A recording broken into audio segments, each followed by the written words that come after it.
Imagine trying to negotiate with your neighbor over how to divide a shrinking pie. Right. The tension is already high. You both need that pie just to survive.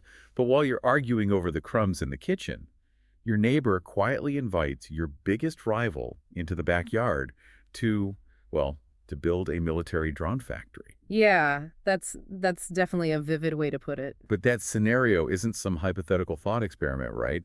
It's exactly what is playing out right now in 2026 between India and Bangladesh. It really is. It's the defining geopolitical chess match of the region right now, and the stakes couldn't be higher.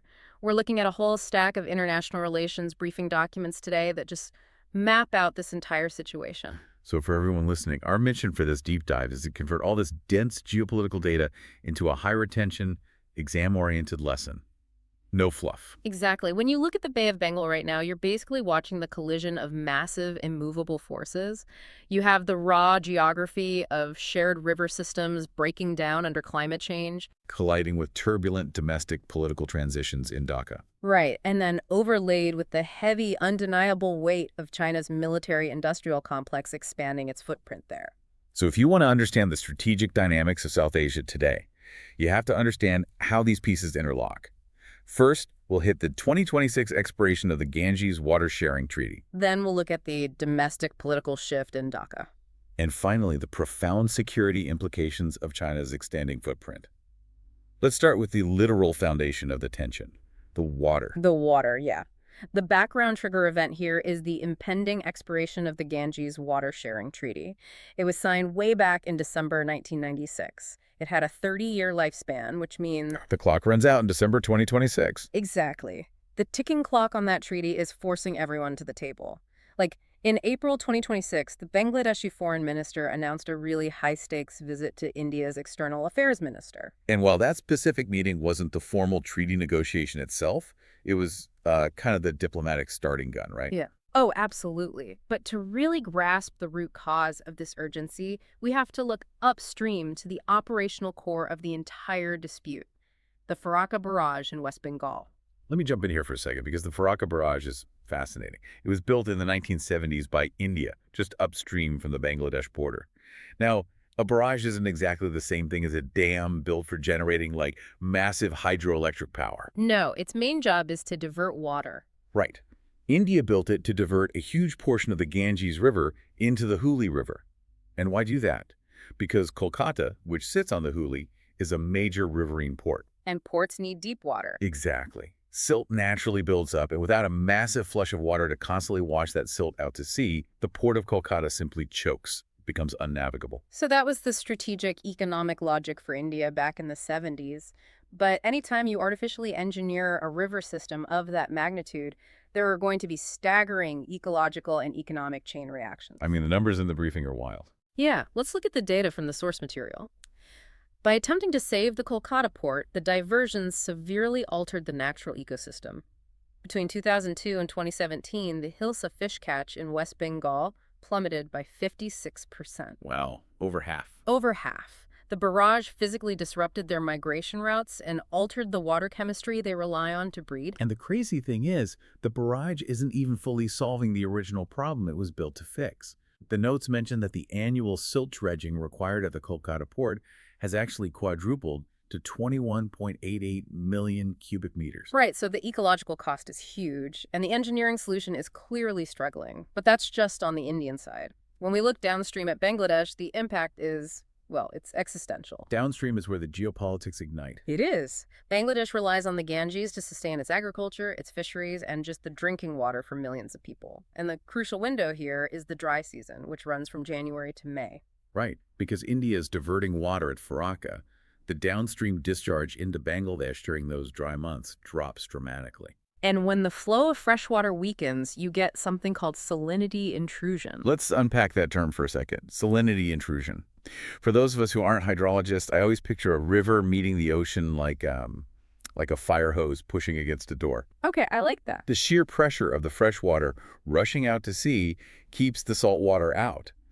But when you turn down the pressure on that fire hose because you diverted the water upstream, the ocean salt water just slowly creeps right up the river delta. That is a perfect analogy. The saltwater creeps inland. and it permanently contaminates the groundwater. It poisons the soil, destroys the roots of crops. I mean, it is a slow-moving ecological disaster. So to prevent this from spiraling into an all-out conflict, India and Bangladesh established an institutional framework to manage the water flow. Yes, the primary body is the Joint Rivers Commission, or JRC, which was actually established way back in 1972, long before the 1996 treaty. The briefing mentions the JRC held its 86th meeting in Kolkata in March 2026. Right, and their job is basically to do the impossible math of dividing up the water.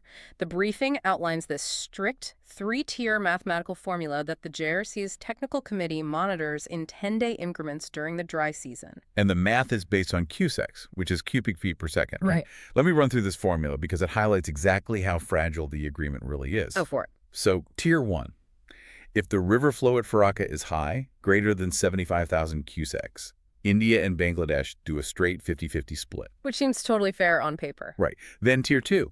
If the flow drops into a moderate range between 70,000 and 75,000 cusecs, the math changes. Bangladesh gets a guaranteed 35,000 cusecs to keep the ocean at bay, and India takes whatever's left over. Yep. And then Tier 3. If the flow drops below 70,000 cusecs, the roles reverse. India gets the guaranteed 35,000, and Bangladesh gets the leftovers. But, and this is the key point, this formula contains a fatal flaw. It relies on a fixed historical baseline of water volume. The reality is that the hydrology of the Ganges Basin is incredibly variable today. Because of shifting glacier dynamics in the Himalayas. Exactly. That and highly unpredictable precipitation patterns driven by climate change. It all means the overall volume of the river is just changing. It's the shrinking pie I mentioned earlier. We have a rigid 1990s mathematical formula trying to govern an actively shrinking river in 2026. Right. The notes say that the top tier, that ideal 50-50 split when there's plenty of water, is rarely even reached in practice anymore. You can't successfully negotiate a fixed quota when the fundamental resource is vanishing. You really can't. That growing mismatch between a fixed allocation framework and a variable, climate-altered hydrological regime is the central challenge to renewing this treaty. The JRC has to somehow engineer a climate-resilient framework because right now neither side is getting what they need and the ecological grievances are just piling up. Let's crystallize this for the listener's prep. If you have to write a 150-word exam answer on the challenges to the renewal of the Ganges Water Treaty, what's the framework? Okay, structure it like this. Your intro covers the 1996 treaty and its 2026 expiry. Simple enough. Then your body focuses on the Farakka barrage dispute, the reality of climate variability, and the clash between fixed versus variable hydrology. And the conclusion. Conclude with the need for climate-resilient institutional frameworks. And you want to underline these specific keywords: hydrological variability, Farakka barrage, Joint Rivers Commission, and salinity intrusion. Awesome. So test yourself right now as you're listening. In what year was the JRC established? And what is the exact CUSEC threshold where a 50-50 split occurs? Keep those numbers in mind, because this brings us perfectly to the second massive piece of this puzzle. These complex, incredibly delicate water negotiations aren't happening in a vacuum. Right. They are happening just as a massive domestic political transition has swept through Dhaka. The long-ruling Awami League government, which was historically very accommodating and close with India, is out. And we now have a government led by the Bangladesh Nationalist Party, or the BNP. Which fundamentally reshapes the diplomatic landscape. Completely. Historically, the BNP's political identity has been strongly nationalist, and a core tenet of that nationalism has often been pretty heavy anti-Indian rhetoric. So when they took power, the immediate assumption in the international community was that relations between New Delhi and Dhaka would just plunge into deep hostility. But the briefings suggest that hasn't actually happened. Wait, really? If the BNP built its political brand on pushing back against India, how are they managing to cooperate without looking weak to their voters? Because of a concept political scientists are calling managed pragmatism. Managed pragmatism. Right. The BNP might have ideological desires to distance themselves from India, but they are trapped by structural interdependence. They simply cannot afford deep hostility due to absolute geographic and economic realities. Let's talk about those realities, because the economic interdependence is staggering. I mean, Bangladesh is essentially surrounded by India. Yeah, look at the map. They rely on India heavily for power imports to run their industries. They rely on Indian transit routes for goods. And maybe most importantly, Bangladesh is currently aspiring to transition out of least developed country, or LDC, status. And that LDC transition is the key constraint here. To successfully graduate to developing country status, Bangladesh needs absolute economic stability. Their massive garment sector needs uninterrupted power. Which comes from India.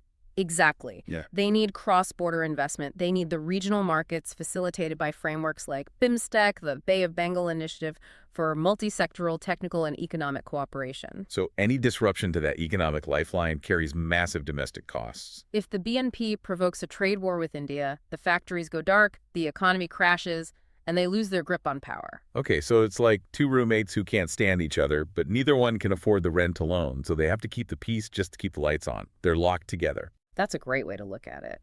And the notes point out this continuity extends to security as well, particularly counterterrorism. The intelligence sharing and counterinsurgency cooperation will continue, simply because regional extremism is a shared threat that doesn't really respect political parties. Though I guess the BNP will probably make this cooperation less visible, right? Less public than the Awami League did, just to avoid alienating their base. Spot on. But they still need to throw some red meat to their voters.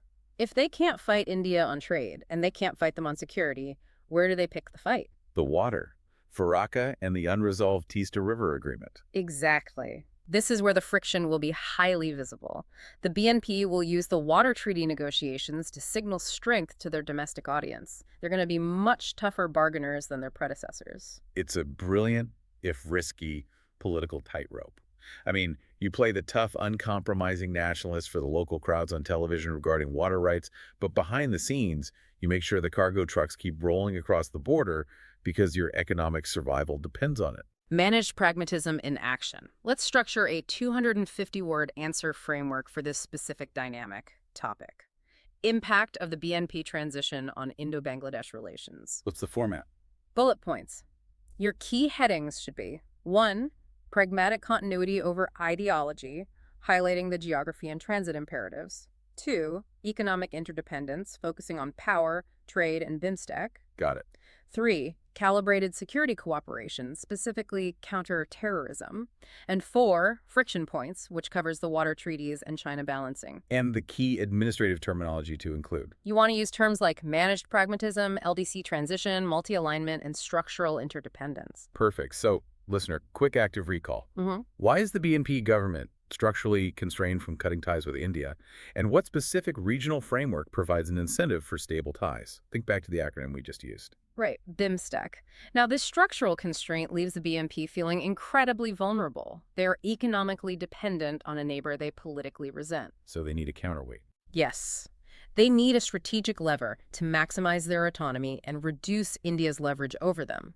And this brings us to the most dangerous dimension of the entire briefing, the China factor. This is where the story shifts from regional tension to global great power competition. The timeline the briefing lays out here is incredibly aggressive. In 2024, Bangladesh and China elevated their relationship to a comprehensive strategic cooperative partnership. Right, which sounds like standard diplomatic jargon, Yeah. but it basically formally aligns them across multiple dimensions: economic, military, and technological. But the real trigger event happened recently, January 2026. Yes, the January 2026 defense agreement with a Chinese state-owned firm. We need to be very precise about what this agreement entails because it crosses a massive red line for Indian security. It's a technology transfer and manufacturing agreement for unmanned aerial vehicles, UAVs. Drones. They're building a Chinese drone factory. And not just any drones. The agreement establishes an assembly facility inside Bangladesh to produce medium-altitude drones and VTOL's vertical takeoff and landing drones. And the profound security concern is the geographic location of this facility, right? Reports indicate this manufacturing hub is being set up notably close to the Indian border. Yes. Let me stop and put this in perspective because this blew my mind when I read it. If China were just selling drones to Bangladesh, that would be a standard transactional arms deal. India wouldn't love it, but they're used to it. Right. But China isn't just selling them the car. They're building the factory, they're training the mechanics, and they're writing the operating manual. This is a massive leap from simple arms importing to indigenized defense production. It really is. China is physically embedding its own military-industrial complex right into Bangladesh's sovereign territory. The strategic implications of that simply cannot be overstated. Because when a foreign power builds your domestic defense industry, Your military becomes structurally reliant on their technology, their maintenance supply chains, and their software. Exactly. And China is backing this up with heavy hardware deliveries, including VT-5 light tanks arriving in Bangladesh in 2026. In a VTOL drone vertical takeoff and landing, that's particularly concerning near a border, right? Yeah. Because they don't need massive paved airstrips that satellites can easily monitor. They can just be deployed quickly and quietly. Yes, very quietly. But it goes beyond just the hardware. Look at the military doctrinal shift. In 2024, China and Bangladesh launched joint military exercises named Golden Friendship 2024. The stated focus there was counterterrorism and UN peacekeeping. Sure, on paper. But the strategic reality is that these exercises allow the Chinese People's Liberation Army to directly influence Bangladeshi military training standards. It creates interoperability. Interoperability, basically ensuring their communication systems, their tactics, and their officers can seamlessly plug into China's military network if needed. Right. It's like switching your entire company's IT infrastructure over to a new operating system. Right. Once you train everyone on it, it is incredibly painful and costly to ever switch back. And that operating system is expanding to the maritime domain, too. We're seeing Chinese naval deployments operating in the Bay of Bengal, coupled with crucial Chinese assistance in developing Bangladesh's submarine base infrastructure. Which ties perfectly into the economic side of China's strategy. We can't talk about China without talking about the Belt and Road Initiative, the BRI. China is pouring money into expanding port infrastructure in Mongla and Chittagong in Bangladesh. On paper, these are commercial investments to boost trade, but in geopolitics, we know these are dual-use facilities. Meaning a commercial port today with deep-water berths can easily serve as a logistical resupply node for Chinese naval operations tomorrow. Exactly. Let's map all of this onto India's broader strategic dilemma. If you were sitting in New Delhi looking at the map in 2026, what do you see? You see the string of pearls strategy actively tightening around your neck. The string of pearls. For the listener, that's the idea that China is building a network of commercial and military facilities across the Indian Ocean, from Pakistan to Sri Lanka to Myanmar and now Bangladesh, essentially encircling India. Precisely. India is now facing severe multi-directional security threats to its northeast territory. The northeast is geographically vulnerable, connected to the rest of India by a very narrow corridor. And now you have Chinese-backed UAV surveillance facilities and dual-use ports operating just across the border. It signifies a tangible erosion of India's traditional sphere of influence. The Bay of Bengal is no longer India's secure backyard. It is explicitly a theater of multipolar great power competition. Let's give the listener their final 150-word exam answer framework. Topic: China's strategic encirclement in the Bay of Bengal. Okay, your structure is cause, effect, and dilemma. Cause includes UAV tech transfer, Golden Friendship 2024, and submarine bases. Got it. The effect is dual-use ports and northeast surveillance risks. And the Indian strategic dilemma is the erosion of regional leverage. The key words to underline here are comprehensive strategic cooperative partnership, string of pearls, indigenized defense production, and strategic autonomy. Quick active recall for everyone listening. What specific type of drones are being manufactured near the Indian border? And what was the exact name of the joint military exercise in 2024? If you remembered VTOLs and Golden Friendship 2024, you're on track. Let's tie all these threads together, because the cause and effect chain here is incredible. We started in the rivers and ended up in a drone factory. It really all connects. Let's trace it backwards for a rapid revision recap. Why does China have an opening to embed its defense ecosystem, its VT-5 tanks, and its submarine bases into Bangladesh under that comprehensive strategic cooperative partnership? Because the BNP government is actively utilizing China as a balancing weight. Right. And why do they need that leverage? Because they're forced into a corner of managed pragmatism by India. They can't act on their nationalist rhetoric because of structural economic interdependence.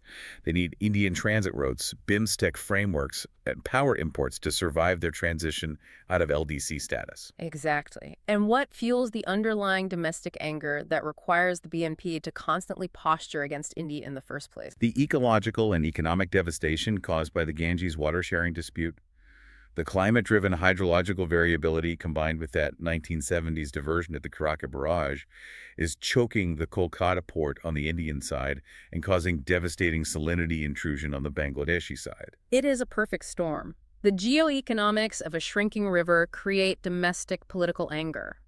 That political anger forces a pragmatic government to seek external alliances just to save face. And that external alliance invites a superpower into the region, entirely rewriting the security architecture of South Asia.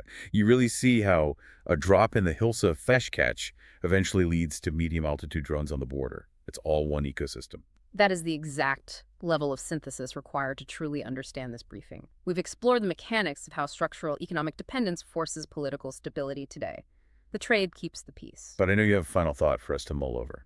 I do. I want to leave you with the final strategic scenario. We've been focused on the tension right now, in 2026. Fast forward to the 2030s.